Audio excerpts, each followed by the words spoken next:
na isikue mbaya sana kwako. Unajua kutoka leo you are fired my friend. Timi ninakuanga on fire. You are fired, umefutwa kazi bro. Tafuta kazi nyingine. Ngoja. Kwa kuwa fired, ngoja kwanza. Unafaa kuwa serious na kazi yako. Saa hii as we speak, hauko kwa system, umefutwa kazi. Hiyo ndio kuwa fired. Fired. Sasa siko kwa mboka. Hauko kazi.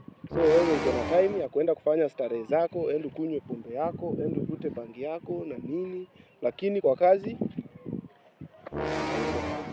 hiyo ndio kitu nilikuwa nataka kukuambia. Na so tafuta kazi nyingine. Sasa nitafanya kazi gani? Unajitafutia tu, si watu ni kutafuta tu. Wewe utatafuta tu kazi nyingine ufanye. Lakini kwa hii kazi yetu na wewe mimi aje? Kwa hapa ndo kwa kazi. Mimi pia nakunywa pombe. Lakini nisikunywe sana, si kidogo tu. Saa hii sasa uko na nafasi, saa hii kunywa tu sana tu lale huko. Sasa saa hii huko kazi, kuna time nzuri ya kukunywa pombe. Enjoy.